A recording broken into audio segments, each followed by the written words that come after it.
Okay, so before we begin, so the skills of my Airsoak are not fully upgraded. So if the damage looks a bit weird in these videos, yeah, the skills are not fully upgraded. But this is a level 98 boost to Airsoak.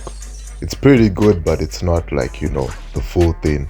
I'ma make like I'ma make like a full-on Airsoak, like an official Airsoak gameplay when I max level him and you can see his full power.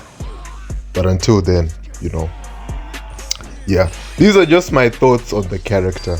I do think S-Hawk is a really good character. He's gonna become one of those really good characters that no one uses because he's not overpowered. Because it's with S-Hawk, I would say when you start using him at first, it's oh my goodness man, he's got all of this amazing stuff, right? But then it's I'll say this, I'll start with this. First of all, it's his normal attacks are really short range. So you need to be super aggressive when using S-Hawk. You can't just be standing around waiting for guys to come to you. Because if you wait for units to come to you, for other dudes to come to you, they will come to you because they can outrange you. You feel me? A lot of people nowadays in OPBR are kinda uncomfortable with close range fighting, where it's they'll just coast around and and then they'll kinda wait for their skills to come back, It's not all the way fully just in your face. So you can sometimes get the mental advantage over other people, when you're playing that aggressive style.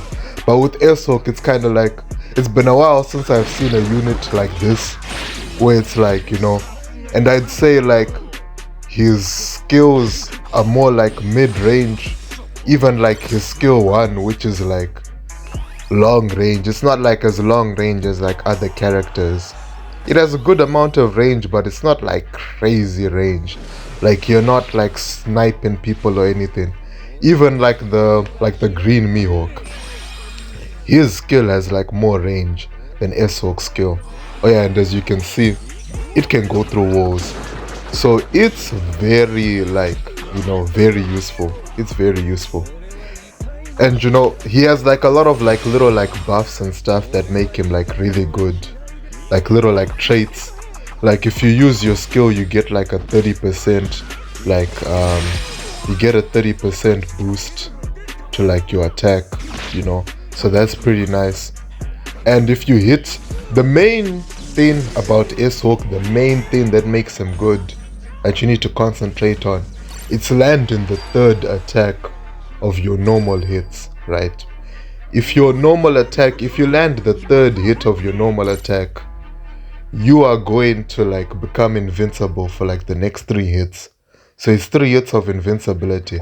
It's just the King trait. I don't know if King's trait works exactly like that, because nowadays I'm not taking OPBR like that seriously. I'm not reading people's traits and stuff and analyzing. I'm just But then when I saw S-Hawk, right, there was just there was something that just I was damn, this unit, I want this unit, okay? I want this unit. And when I want a unit, I get the unit, okay? So that's what I did. I went and I got the unit. And I am pleased. I am pleased with the unit. But I'm telling you guys, if you wanna beat Roger, or you want a Roger killer, S-Hawk definitely is for you. But you're not gonna sleepwalk into a Roger, kill. I mean, I don't think there are many units that straight up just obliterate Roger. Unlike the what's called again? The Snake Seraphim. S-Hawk, it's more you have to be focused and you have to be disciplined when you're fighting a Roger. Because it's just man, if you're not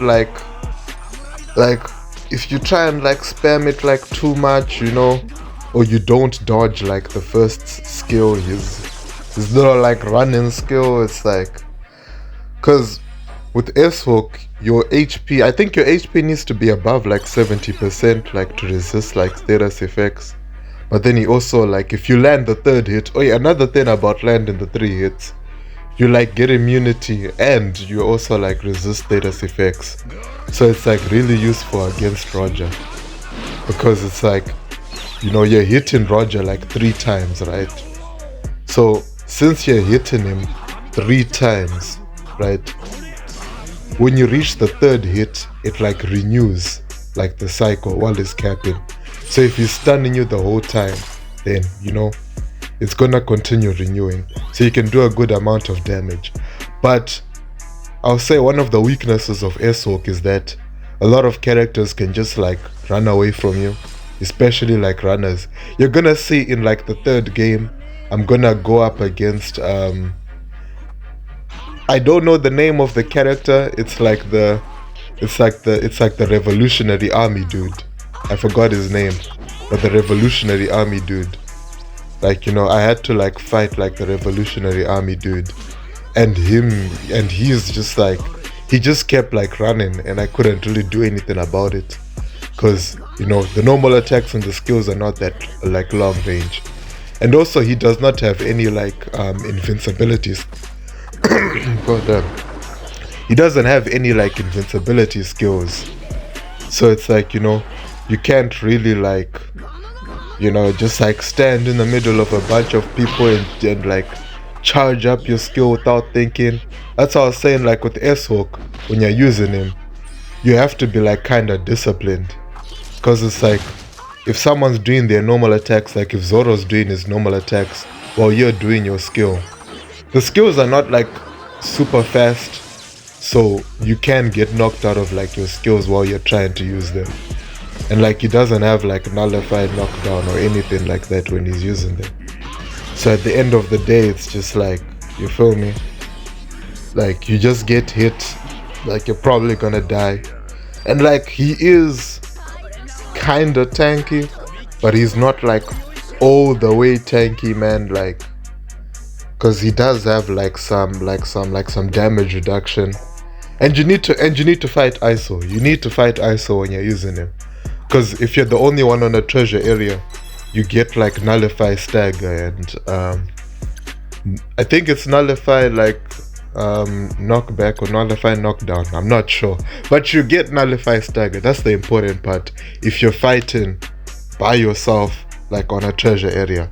So the bottom line is, I'ma just summarize this. S-Hawk is like a really close range fighter, okay? He's an aggressive ISO attacker.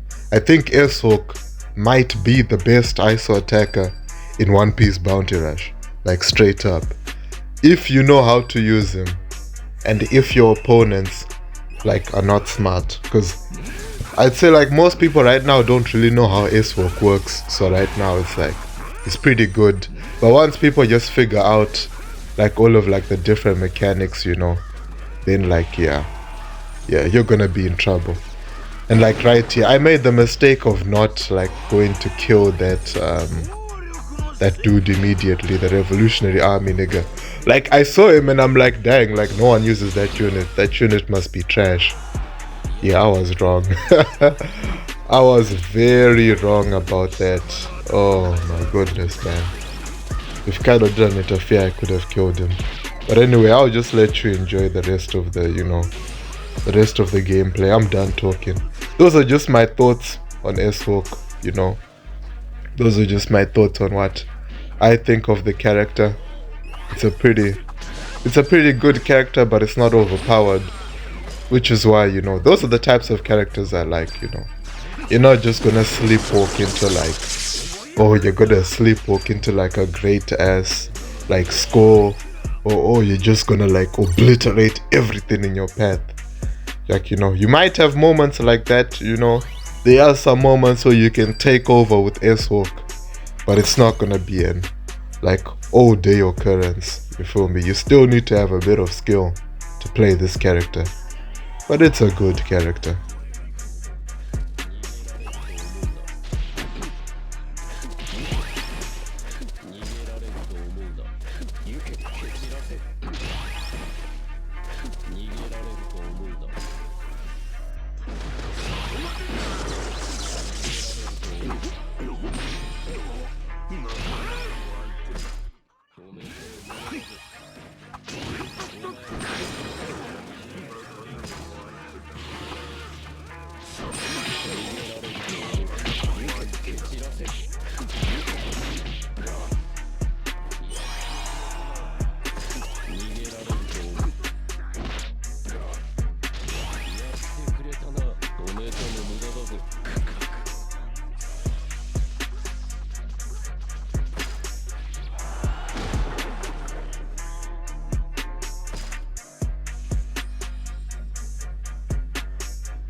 It's okay.